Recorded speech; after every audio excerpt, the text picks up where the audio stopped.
এরপরে বলতেছেন যে বিদআত ইসলামী লোকদের মাঝে দুশ্মনী, ঘৃণা, বিভেদ ও বিভক্তি সৃষ্টি করে। সত্যি কথা, দুশ্মনী, ঘৃণা, বিভেদ ও বিভক্তি সৃষ্টি করে। শুদ্ধ পথ তো একটাই, এটা কিন্তু একটা বুঝের ব্যাপার। ইসলামের শুদ্ধ রূপ একটাই, যে জন্য আল্লাহ রসুল বলছেন যে এইটা আমার সিরাতুল মুস্তাকিম। আর বাঁকা লাইন টেনে বলছেন যে এগুলোর উপর একটা করে শয়তান থাকে আর ওইদিকে ডাকে। বা ৭৩ ফিরকা ৭২ ফিরকার যে হাদিসটা, যে আমার উম্মাত ৭৩ ভাবে বিভক্ত হবে, একটা সঠিক পথের উপর আছে আর বাইগুলা জাহান্নামে যাবে, বলছেন না? সামারিটা বলতেছি আমি। তো যখনই আপনি এরকম হবেন, তাহলে মানে ওই পথটা থেকে সরে গেছেন, তখন আপনি আমার দিকে একটা আমি আপনার চেয়ে আলাদা কিছু করলে আপনি তেড়া করে তাকাবেন। আর সবাই যদি অরিজিনালটা জানতাম যে অরিজিনালটা কি, তাহলে সবাই একটাই করতাম, ঘৃণা, বিভেদ, বিচ্ছেদ হইতো না আমাদের ভিতরে। এটা একটা জিনিস যে আমি এটা করতেছি, তুমি এটা করতেছো।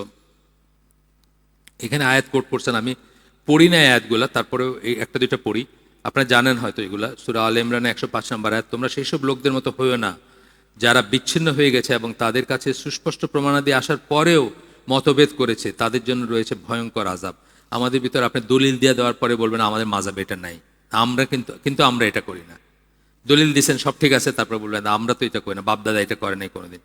তারপরে আরেকটা আয়াত আসতেছে, এটা খুব ইম্পর্টেন্ট আয়াত। নিশ্চয়ই এটা আল্লাহ বলতেছেন, এটি আমার সোজা সরল পথ, তোমরা তারই অনুসরণ করো, তোমরা বহু পথের অনুসরণ করো না। এটা একটা খেয়াল করার বিষয় যে কোরআনে যখনই শুদ্ধ পথ, সঠিক পথের কথা বলা হয়েছে, তখন সিঙ্গুলার ইউজ করছেন আল্লাহ, হ্যাঁ, এক বচন। আর যখনই ভ্রান্ত পথের কথা বলছেন, তখন প্লুরাল ইউজ করছেন। এটাও বোঝার একটাই, যে শুদ্ধ পথ একটাই।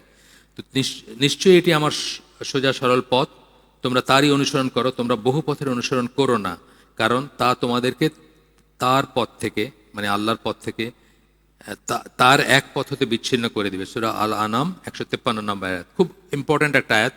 যত কটা আয়াত খুব মানে এই তাওহীদের ব্যাপার বলতে গিয়ে বা এইসব বলতে গিয়ে বেশি বেশি কোট করা, তার ভিতরে এই আয়াতটা একটা, মানে এই পার্টিকুলার আয়াতটা।